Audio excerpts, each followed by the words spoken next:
மெஷர்மெண்ட்ஸோட ஒரு சென்னை ஸ்டைல் பிரியாணி வீட்டில் எப்படி செய்கிறது பார்க்கலாமா? நிறைய ஹோட்டல்ஸில் நிறைய நம்ம கடையிலலாம் சாப்பிட்ருப்போம் சென்னை ஸ்டைல் பிரியாணின்னு சொல்லி அதுக்குன்னே ஒரு தனி ஃபேன்ஸ் இருப்பாங்க. ஸோ அவங்களுக்காக தான் இந்த வீடியோ. நம்ம வீட்லேயே ஃபாஸ்ட் அண்ட் குயிக்காக எப்படி செய்கிறதுன்னு பார்க்கலாமா? அஸ்ஸலாமு அலைக்கும், hi everyone, welcome back to my channel. We all are doing good. 100 days 100 videos. இன்றைக்கி டே 56. வாங்க வீடியோக்குள்ளே போகலாம். ரொம்ப நாளாக இந்த ஸ்டைல் பிரியாணி ட்ரை பண்ணணும்னு சொல்லி என்னோட விஷ் லிஸ்ட்டில் இருந்துகிட்டே இருந்துச்சுங்க. இன்றைக்கி கண்டிப்பாக உங்களுக்கு இந்த வீடியோ அப்லோட் பண்ணணும்னு சொல்லி தான் எடுத்துகிட்டு வந்திருக்கேன். கண்டிப்பாக சேவ் பண்ணி வச்சுட்டு வீட்டில் ஒரு முறையாச்சும் ட்ரை பண்ணி பாருங்கள். நல்லா நல்லா அடிகனமான பாத்திரம் எடுத்துக்கோங்க முதல்ல. ஏன்னா அப்போ தான் நமக்கு கீழே அடி பிடிக்காது. ஸோ அதனால் நல்லா அகலமான ஒரு பாத்திரம் எடுத்துக்கோங்க. அதில் கரெக்டாக 150 ml ஆயில் ஆட் பண்ணிக்கோங்க. நான் சொல்கிற மெஷர்மெண்ட்ஸ் இன்றைக்கி எல்லாமே 1 kg பிரியாணிக்கு தான். 1 கிலோ சிக்கன் அண்ட் 900 grams இல்லைனா 800 grams ரைஸ் எடுத்துக்கோங்க. அதுக்கப்புறம் பட்டை, கிராம்பு, ஏலக்காய், பிரியாணி இலை இதெல்லாம் சேர்த்துக்கலாம். ஒரு 5 ஏலக்காய், ஒரு 9 கிராம்பு, அதுக்கப்புறம் 2 துண்டு பட்டை, இந்த மாதிரி கொஞ்சம் ஆட் பண்ணிக்கோங்க. இது நீங்கள் ஸ்டார்டிங் குக்கிங்கில் ஸ்டார்டிங்கில் இருக்கீங்கன்னா எண்ணெய் கொஞ்சம் மீடியம் ஃப்ளேமில் இருக்கும் போது நீங்கள் இது போட்டுருங்க. இல்லைனா டமால் டுபில்னு வெடிக்கும், பயப்படாதீங்க. அதுக்கப்புறம் இந்த பட்டை லவங்கெல்லாம் கொஞ்சம் பொரிஞ்ச பிறகு நம்ம நல்லா ரொம்ப தின்னாக ஆனியன் சாப் பண்ணி வச்சுக்கணும். அதுவும் போட்டுக்கலாம். ஆனியன் எவ்வளோ எடுத்துருக்கேன்னா, ஒரு பெரிய பல்லாரி சைஸ் வெங்காயம், ரொம்ப பெருசு. சப்போஸ் மீடியம் சைஸ் இருக்குன்னா 2 வெங்காயம், குட்டி வெங்காயம்னா 4 வெங்காயம். இது தாங்க மெஷர்மெண்ட்டு. எனக்கு வெங்காயம் ரொம்ப பெருசாக இருந்துச்சு, அதனால் நான் ஒரே ஒரு பல்லாரி வெங்காயம் எடுத்துக்கிட்டேன். அதையும் போட்டு நல்லா சாட்டே பண்ணிக்கலாம் எண்ணெயில். இந்த வெங்காயத்தை நீங்கள் லோ ஃப்ளேமில் வச்சு தாங்க சாட்டே பண்ணணும். அப்போ தான் உங்களுக்கு பிரியாணியில் டேஸ்ட்டு அந்த சென்னை ஸ்டைல் பிரியாணியில் கிடைக்கிற மாதிரி கிடைக்கும். நீங்கள் பிரியாணி டமால் டுமில் சீக்கிரமாக சமைக்கணும் அப்படிலாம் பண்ணாதீங்க. ஹரிபரி பண்ணாலே எந்த ஒரு குக்கிங்குமே டேஸ்ட்டு நல்லா இருக்காது. ஸோ எப்பயுமே லோ ஃப்ளேமில் வச்சு ரொம்ப பொறுமையாக சமைங்க. அதுக்கப்புறம் இப்போ தேவையான அளவு உப்பு ஆட் பண்ணிக்கலாம். ஃபஸ்ட்டு நீங்கள் கொஞ்சமாகவே உப்பு ஆட் பண்ணிக்கோங்க. அதுக்கப்புறம் நமக்கு தண்ணிலாம் ஊற்றின பிறகு திரும்பி உப்பு பத்தலைன்னா நம்ம அப்போ ஆட் பண்ணிக்கலாம். மூடி போட்டு நல்லா அந்த வெங்காயத்தை வேக விட்டுருங்க. அப்பப்போ தொடர்ந்து கொஞ்சம் சாட்டே மிக்ஸ் பண்ணி கொடுங்க. இல்லைனா ஒரே சைடில் மட்டும் வெங்காயம் உங்களுக்கு குக் ஆகிடும், இன்னொரு சைடு குக்கே ஆகாது. இதுக்காக தான் எல்லாமே ஈக்குவல் இதில் குக் ஆகணுன்னா நீங்கள் வெங்காயத்தை ரொம்ப தின்னாக ஸ்லைஸ் பண்ணால் தான் எல்லாமே ஈவனாக குக் ஆகும்.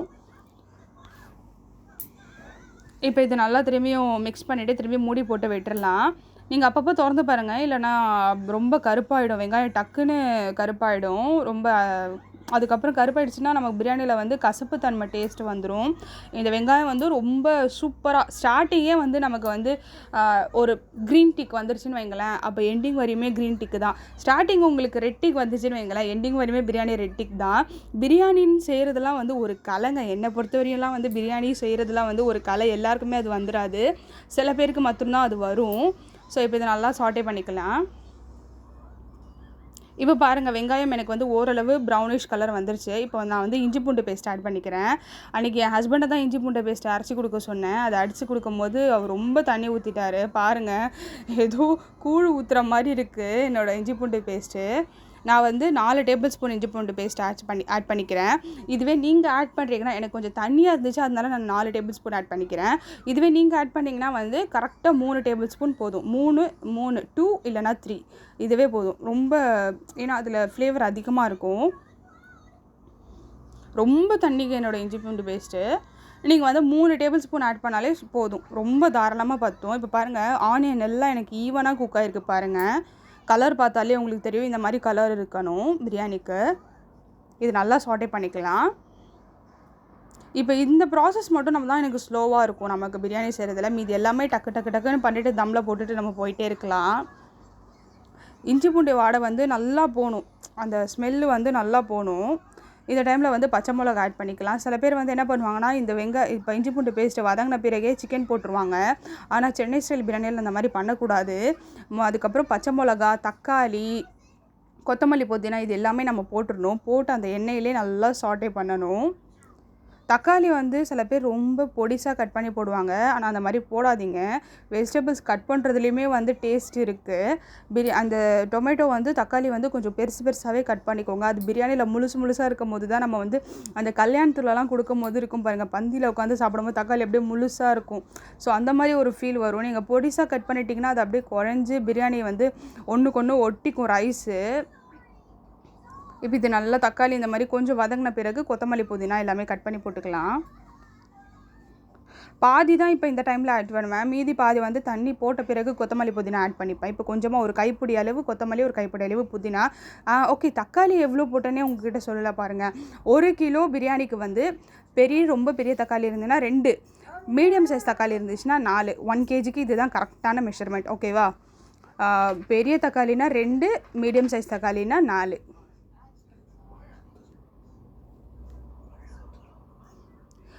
இன்னொரு மெயினான விஷயம், தக்காளி நல்லா பழுத்திருக்கணுங்க. நீங்கள் வந்து காயாக எடுத்திங்கன்னா டேஸ்ட்டு நல்லா இருக்காது. நல்லா பழுத்த தக்காளியாக எடுத்துக்கோங்க. மிளகாத்தூள், இப்போ தக்காளி, கொத்தமல்லி, புதினாலாம் நல்லா வதங்கிடுச்சு. இப்போ இந்த டைமில் வந்து மிளகாத்தூள் ஆட் பண்ணிக்கலாம். மிளகாத்தூள் வந்து கரெக்டாக 2 டேபிள் ஸ்பூன். ஓகேவா? தனி மிளகாத்தூள், நீங்கள் குழம்பு மிளகாத்தூள் எதுவுமே ஆட் பண்ணக்கூடாது. தனி மிளகாத்தூள் வந்து 2 டேபிள் ஸ்பூன் வந்து நீங்கள் ஆட் பண்ணிக்கோங்க. ஆட் பண்ணி இது நல்லா சாட்டே பண்ணிக்கோங்க. இப்போ நான் சாட்டே பண்ணதில் பாருங்கள், தக்காளி அப்படியே முழுசாக இருக்குது பாருங்கள். குழையில பாருங்கள், இதே மாதிரி தான் இருக்கும். இதுதான் கரெக்டான ஸ்டேஜு. இப்போ கர்டு வந்து எடுத்துக்கலாம். தயிர் வந்து ரொம்ப புளிச்சிருக்கக்கூடாதுங்க. இதுதான் மெயினான விஷயம். தயிர் வந்து ரொம்ப புளிக்கக்கூடாது. ஒரு கொஞ்சம் ரொம்ப இனிப்பாகவும் இருக்கக்கூடாது. ஒரு கரெக்டான மீடியம் ஸ்டேஜில் வந்து கர்டு ஆட் பண்ணிக்கணும். நான் வந்து 2 டேபிள் ஸ்பூன் வந்து கர்டு எடுத்திருக்கேன். நீங்கள் கர்டை விட, கர்டோட புளிப்பு தன்மை இருக்குல்ல, அதை விட நீங்கள் லெமன் சேர்த்தா உங்களுக்கு அந்த ஒரு பஞ்ச் நல்லாயிருக்கும் பிரியாணியில் எப்போதுமே சரி. இப்போ கர்ட் ஆட் பண்ணி நல்லா மிக்ஸ் பண்ணிக்கலாம். 2 டேபிள் ஸ்பூன் கர்ட் ஆட் பண்ணியிருக்கேன். இதையும் போட்டு நல்லா மிக்ஸ் பண்ணிக்கலாம். மிக்ஸ் பண்ணிக்கிட்டு லெமன் பாருங்கள், நான் வந்து 1/2 லெமன் எடுத்திருக்கேன். 1/2 லெமனை வந்து ஸ்குவீஸ் பண்ணி விட்டுக்கலாம்.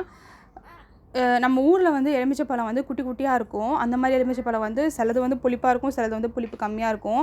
நீங்கள் 2 எடுத்துக்கோங்க. 2 எடுத்து கொஞ்சம் கொஞ்சமாக ஆட் பண்ணி பாருங்கள். ஓகேவா?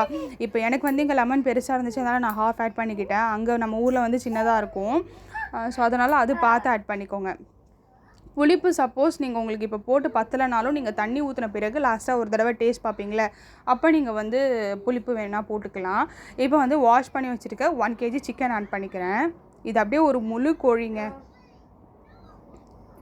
இந்த டைமில் நீங்கள் ஆட் பண்ணி பாருங்கள் சிக்கன். இதுதான் சென்னை ஸ்டைல். இதுதான் ஒரு சீக்ரெட்டான விஷயமே.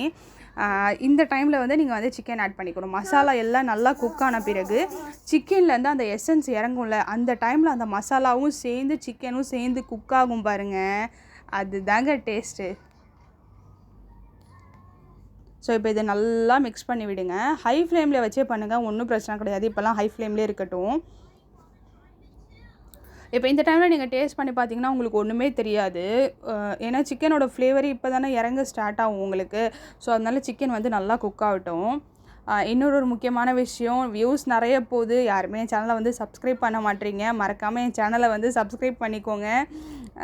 எனக்கு உங்கள் சப்போர்ட் ரொம்ப ரொம்ப ரொம்ப தேவை. மறக்காமல் என் சேனலை வந்து சப்போர்ட் பண்ணி இதே மாதிரி நிறைய ஃபுட் வ்ளாக்ஸ் வந்து உங்களுக்காக நான் சேனல் அப்லோட் பண்ணுறேன். இப்போ வந்து தண்ணி ஆட் பண்ணிக்கலாம். நான் வந்து 5 கிளாஸ் பாஸ்மதி ரைஸ், அதான் 1 kg எடுத்திருந்தேன். அதுக்கு வந்து 1 கிளாஸுக்கு 1.5 கிளாஸ் அளவு தண்ணி மெஷர்மெண்ட். இதுதான் பாஸ்மதிக்கு கரெக்டாக இருக்கும். 1க்கு 1.5 அவ்வளோதான். நம்ம இதுவே வந்து துளசி ரைஸ் எடுத்தோன்னா அப்படியே டபுள் த குவான்டிட்டி, 1க்கு 2. ஆனால் பாஸ்மதிக்கு 1க்கு 1.5. இப்போ வந்து கரம் மசாலா, இது தாங்க மெயினான விஷயம். சிக்கன் பிரியாணியில் எப்பயுமே கரம் மசாலா பவுடர் கொஞ்சமாக ஆட் பண்ணணும். மட்டன் பிரியாணியில் நீங்கள் டோட்டலாக அவாய்ட் பண்ணிடலாம், தேவை கிடையாது. ஆனால் சிக்கன் பிரியாணியில் கொஞ்சமாக 1 டீஸ்பூன் அளவு லாஸ்ட்டாக இந்த சிக்கன்லாம் போட்டு தண்ணி கொதிக்கும் போது லாஸ்ட்டாக கொஞ்சமாக 1 டீஸ்பூன் அளவு நீங்கள் வந்து கரம் மசாலா தூவிட்டுட்டிங்கன்னா அவ்வளோதான், முடிஞ்சிடுச்சு. அப்போ தான் வந்து அந்த சிக்கன் பிரியாணியில் வந்து டேஸ்ட்டு சூப்பராக இருக்கும். இப்போ உங்களுக்கு கலரை பார்த்தாலே தெரியும் எப்படி இருக்குன்னு சொல்லி. இப்போ மூடி போட்டு நல்லா வேக விட்டுருங்க ஹை ஃப்ளேமில் வச்சு. இப்போ பாருங்கள் நல்லா கொதிக்குது தண்ணி. ஸோ தண்ணி நல்லா கொதிக்கும் போது ஹை ஃப்ளேமில் வச்சுட்டு தாங்க ரைஸ் போடணும். ஓகேவா? இல்லைனா ரைஸ் வந்து சீக்கிரமாக வெந்துடும், தண்ணி உங்களுக்கு அப்படியே தான் இருக்கும். அதனால் ஹை ஃப்ளேமில் வச்சுட்டு எப்பயுமே ரைஸ் போடணும். ரைஸ் வந்து ஒரே சைடாக போடாதீங்க, நல்லா பரப்பி விடுற மாதிரி ரைஸ் போடுங்க. ஏன்னா ஒரே சைடில் நீங்கள் குமிச்சு விட்டுட்டிங்கன்னு வைங்களேன். ஆல்ரெடி நான் இந்த பாஸ்மதி ரைஸ் வந்து 20 மினிட்ஸ் ஊற வச்சுருக்கேன். அதனால் இப்போ நீங்கள் அது கொஞ்சம் நீங்கள் ஃபோர்ஸ் கொடுத்து நீங்கள் வந்து கிண்டினாலே வந்து ரைஸ் ஒன்றுக்கு ஒன்று உடஞ்சிடும். உங்களுக்கு வந்து நீட்டாக கிடைக்காது ரைஸு. ஸோ அதனால் நல்லா பரப்பி விட்டுட்டிங்கன்னா உங்களுக்கு வந்து ரைஸ் மிக்ஸ் பண்ணுறதுக்கு வந்து ரொம்ப ஈஸியாக இருக்கும். இப்போ தண்ணியில் போட்ட பிறகு நம்ம ஒரு தடவை மிக்ஸ் பண்ணுறோம் பாருங்கள், அவ்வளோதான். அதுக்கப்புறம் நம்ம மிக்ஸ் பண்ண முடியாது. ஸோ இப்போ இந்த மாதிரி ரைஸ் போட்டுட்டு நல்லா ஒரு தடவை ஒரு ஸ்பெஷலாக எடுத்து நல்லா மிக்ஸ் பண்ணி விட்டுற வேண்டியதான். ரொம்ப ரொம்ப இந்த டைமில் மட்டும் தான் கொஞ்சம் ஃபோர்ஸ் கொடுத்து, அப்பயும் பண்ணாதீங்க, ரொம்ப ஸ்லோவாக ஹேண்டில் பண்ணுங்கள். ஸ்டார்டிங் அண்ட் எண்டிங் இது 2 தான் வந்து நம்ம மெயினாக பார்க்க வேண்டிய விஷயம் பிரியாணியில். நடுவில் இருக்குது பாருங்கள் அந்த இது, அது நம்ம என்ன வேணாலும் நம்ம இஷ்டப்படி நம்ம சமைச்சிக்கலாம். அது ஒன்றும் கஷ்டம் கிடையாது நமக்கு. ஸ்டார்டிங் அண்ட் எண்டிங் நம்ம கிளியரன்ஸ் பண்ணிட்டாலே நம்ம வந்து பிரியாணி வந்து பாஸ்ன்னு சொல்லிடலாம். இப்போ நான் சொன்னால மீதி கொஞ்சம் கொத்தமல்லி புதினா வச்சுருந்தால இப்போ இந்த டைமில் ஆட் பண்ணிக்கிறேன். ஆட் பண்ணிவிட்டு மூடி போட்டு ஒரு 10 மினிட்ஸ் நல்லா குக் பண்ண விட்டுருங்க. அதுக்கப்புறம் ஓப்பன் பண்ணி பாருங்கள் தண்ணி ரொம்ப வத்திருச்சா என்ன அப்படின்னு சொல்லி. இப்போ எனக்கு தண்ணி வந்து பாருங்கள் கீழே ரைஸ் இருக்குது, மேலே தான் கொஞ்சமாக தண்ணி இருக்குது எனக்கு. இந்த டைமில் நான் என்ன பண்ணுவேன்னா அப்படியே ஓப்பன் குக் பண்ணிவிடுவேன். லிட் எடுத்துகிட்டு அப்படியே ஓப்பனாகவே, ஏன்னா எனக்கு லிட்டு போட்டு விட்டால் டக்குன்னு தண்ணி வற்றிடும். அதனால் இதுதான் நம்ம கரெக்டான ஸ்டேஜ். இப்போ கொஞ்சம் நேரம் இந்த மாதிரி வச்சு தண்ணி நல்லா வற்றின பிறகு இப்போ தம் போட்டுற வேண்டியதான் நம்ம. தம்முக்கு ஆஸ் யூஷுவல் தாங்க. இப்போ பாருங்கள் ரைஸுக்கு மேலே கொஞ்சம் தான் தண்ணி இருக்குது. இதுதான் வந்து கரெக்டான ஸ்டேஜ் நமக்கு தம் போடுறதுக்காக.